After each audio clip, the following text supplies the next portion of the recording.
ब्रह्मांड के अनसुलझे रहस्यों में से एक है ब्रह्मांड की उत्पत्ति और कालक्रम का विकास। आज ब्रह्मांड की उत्पत्ति से संबंधित सर्वमान्य मत बिग बैंग थियरी है, जिसे 1927 में दिया गया था, जिसके अनुसार ब्रह्मांड की उत्पत्ति का होना 13.7 बिलियन ईयर्स पूर्व माना जाता है तथा जीवन की शुरुआत 3.7 बिलियन ईयर्स पूर्व होनी मानी जाती है।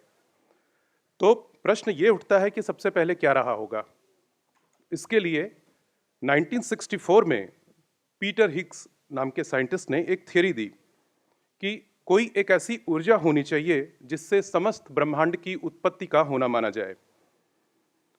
इसके फलस्वरूप 2013 में European centre for nuclear research, जिसको CERN भी बोला जाता है और इसमें पार्टिकल फिजिक्स से संबंधित अनेक प्रयोग होते रहते हैं, उन्होंने ये डिक्लेयर किया कि ब्रह्मांड की उत्पत्ति के लिए उत्तरदायी कण या ऊर्जा को ढूंढ लिया गया है और जिसे नाम दिया गया हिग्स बोसॉन या गॉड पार्टिकल।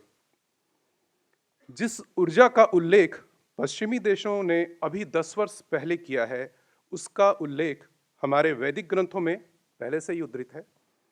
हम जानते हैं कि विश्व का प्राचीनतम ग्रंथ ऋग्वेद है। इसमें 10 मंडल और इसके 10वें मंडल में 129वां सूक्त है, जिसको नासिदीय सूक्त कहते हैं। कुल 7 श्लोक है इसमें।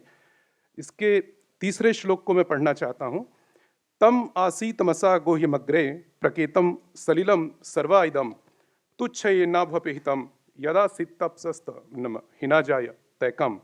It means, at first there was only darkness wrapped in darkness. All this was only unilluminated cosmic water. That one which came to be enclosed in nothing arose at last, born of the power of heat. तो ये वो ऊर्जा है जिसका उल्लेख हमारे वैदिक ग्रंथों में पहले से ही लिखित है। हमारे पूर्वजों ने मूलभूत प्रश्न हम कौन हैं इसका भी उत्तर देने का प्रयास किया हमारे ग्रंथों में। उन्होंने कहा प्रज्ञानम ब्रह्म, ब्रह्म इज इंटेलिजेंस, अहम ब्रह्मास्मि, आई एम ब्रह्म, तत्त्वम असि, आई एम दैट, जो आपके अंदर है वो मेरे अंदर है, अयम आत्मा ब्रह्म, आत्मा इज ब्रह्म। मानव सभ्यता के कालक्रम ने कई परिवर्तनों को देखा और इसी क्रम में विश्व की महानतम और प्राचीनतम सभ्यताओं में से एक की उत्पत्ति हमारे देश भारतवर्ष या आर्यवर्त में हुई, जिसने मैथमेटिक्स, मेडिसिन, आयुर्वेद, योग तथा अन्य विषयों से संबंधित महत्वपूर्ण सिद्धांत इस विश्व को दिए। क्योंकि हम ज्ञान, विज्ञान और रिसर्च की महत्ता यानी इंपॉर्टेंस को समझते थे, हमने कालक्रम निर्धारण की एक बड़ी समृद्ध परंपरा विकसित कर रखी थी।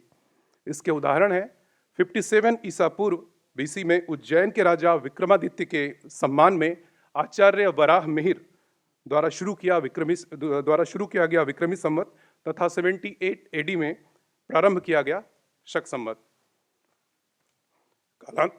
कालांतर में औपनिवेशिक तथा आक्रमणकारियों के प्रभाव में हमारी व्यवस्थाएं तथा हमारा इतिहास प्रभावित हुआ। कालक्रम की गणना को लेकर पिछली कई शताब्दियों से विद्वानों में एक होड़ लगी हुई है कि हमारी प्रामाणिकता या हमारी एक्यूरेसी सही है।